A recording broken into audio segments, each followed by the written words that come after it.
You've tuned in to When Your Mind Becomes the Scene of the Crime podcast. I'm Dr. Linda F. Williams. I take survivors of abuse and trauma from pain to purpose so that you take back your power, tap into the truth of who you are, and live your best life now. One of the very best episodes of Frasier to ever air was the one called Don Juan in Hell. It's a two-parter, but the second part, in my opinion, should have won all kinds of awards. This is the episode, for those who are familiar, where he gets angry at his dad for telling him that it's not anybody else's fault that Frasier can't make it work with a woman. Frasier gets angry, leaves the house. Next scene, he's driving down the road. As he's driving, the segment is called Head Trip. Ex-wives, ex-fiancés appear in the car. The very first of which is Lilith, who is a psychiatrist herself and his ex-wife. The conversation is so rich. It is so on point. I've pulled segments of it because it was a perfect example of what I call subconscious or unconscious expectations. I've done at least one other podcast and or video about subconscious or unconscious expectations. In it, I mentioned that these subconscious expectations are what's driving whether or not we manifest. They call it manifesting if you're talking about the law of attraction or the secret, or whether or not what we in the church decree and declare ever materializes. We have our vision boards, our dream boards, our motivation boards.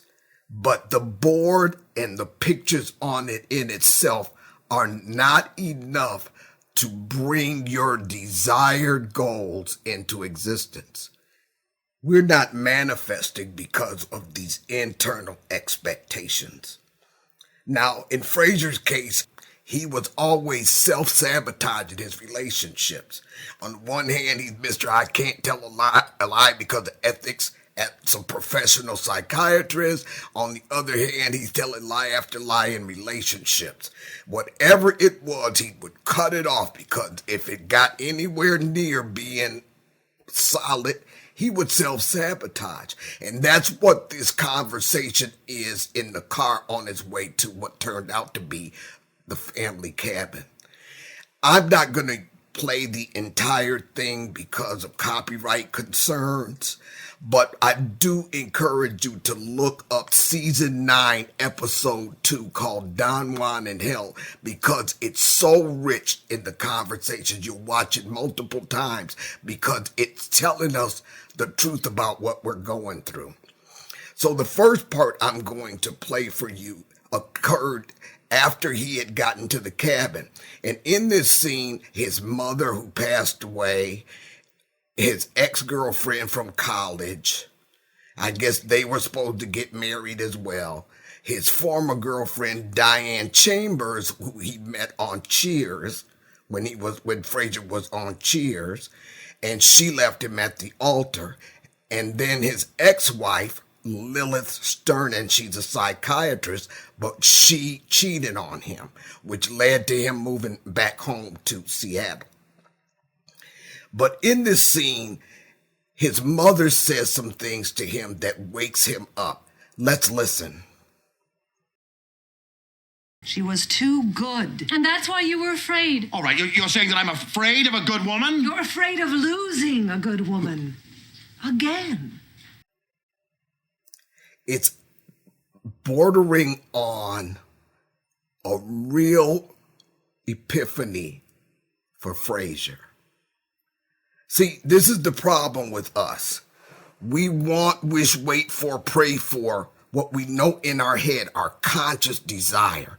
in a relationship, for example, in our career. Could be that dream job. It could be your business. You're trying to get your business off the ground. Whatever it is for you that you want in your life, but can't seem to quite get to, the things that are going to be revealed in this episode are the exact dynamics that are holding us back.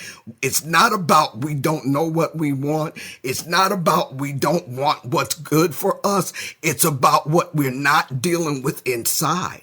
You have to deal with the internal expectations, because the very pain and trauma and hurt that resulted in us self-sabotaging in business, career, relationships, are the very things that we must address in order to realize what we know in our heads we want. Take a listen. So that's it. All this work just to find out that I have a fear of rejection? That's right.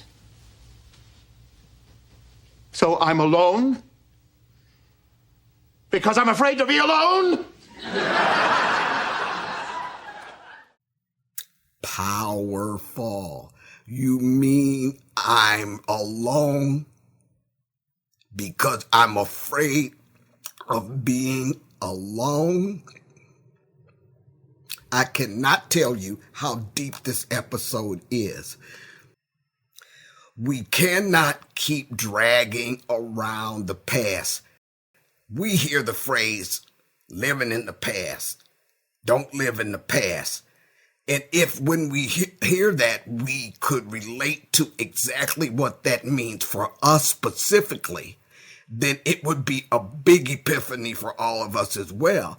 But a lot of times it's such a generic, generalized phrase, stop living in the past, that the very minute aspects of addressing that past are the things that we can't get to, because we're caught up in the cycle of protecting ourselves from what happened to us in the past. And by virtue of constantly protecting ourselves from what went on in the past, we're constantly in a state of expecting more of the same pain from the past. That's getting stuck in the past. That's living in the past. Let me try this again. Let me say this again, because it's really so simple that we could miss it.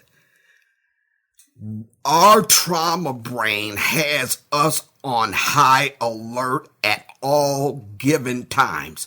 It's racking our minds. It's racking our very physical selves. It's causing us to be anxious all the time. Why? Because we're constantly in a state of alarm, so that we don't have to go through what we went through again. By virtue of focusing on what we went through in the past, which is where we are when we're hypervigilant, constantly trying not to go there again. By virtue of constantly focusing on that, we're drawing more of the very same thing into our lives, even if it comes down to our self-sabotaging ourselves. It's not so much about what other people are doing to us, which is what we're trying to protect ourselves from, not letting anybody else do that to us again. It's about what we're doing to ourselves in the process of protecting ourselves from what someone did to us in the past.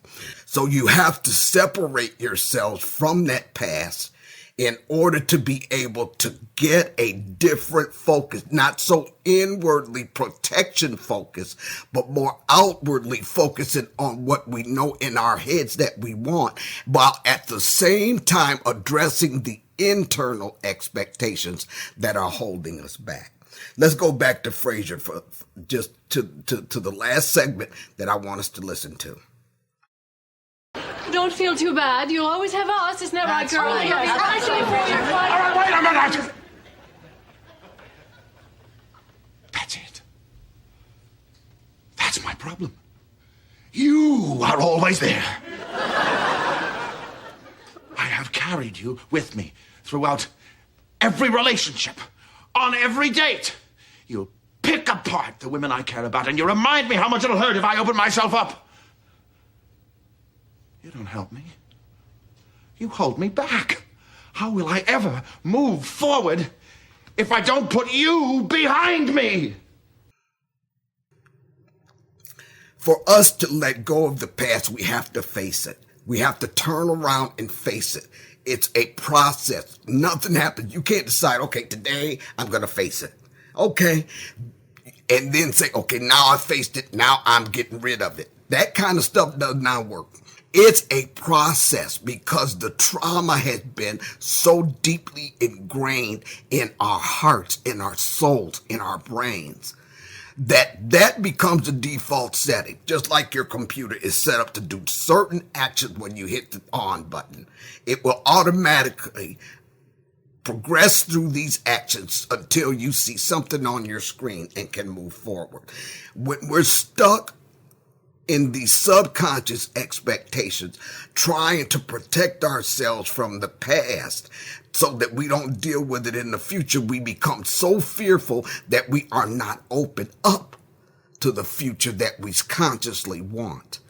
So I want to encourage you to go watch Don, Juan, and Angell Part 2, Season 9, Episode 2 of Frasier. And you may watch it multiple times. And once you watch this show and kind of try to relate to it from your own perspective, down in the comments, I want you to tell me, one, what was the greatest thing that struck you about your own life as you watched that? And two, what advice do you have for others that are going through the same thing? Now remember, this is not just in relationships, anything that you want. What's on your vision board? What are the things on your vision board that you might have had for 2-3 years? And what things have you ever become frustrated with the fact that you're not getting there? Trust me, when we deal with our subconscious, our internal expectations, it goes a long way toward readjusting our focus so that we're looking outward. When people are training to run, whether it's in the Olympics, in high school or college, one thing that they're always taught is that you never look back over your shoulder. You don't look back. If you get that momentum, you keep looking forward toward the finish line. Why is that? Because every time, if you look back while you're running, we can't stay focused on where we're going looking over our shoulder, which is like looking at the past. So you can lose a millisecond looking over your shoulder at what was going on, and that millisecond can mean the difference between victory or defeat when you hit that finish line. They tell you not to do that. And that's the type of momentum we want to build in our own lives. Anyway, it's been wonderful coming back to you today. I'm Dr. Linda F. Williams. And always remember that your greatest power is realized in the truth of who you are. Know that truth. Thank you for joining us today for When Your Mind Becomes the Scene of the Crime podcast. To contact Dr. Linda, just go to whoseapple.org. That's WHOSEAPPLE.org.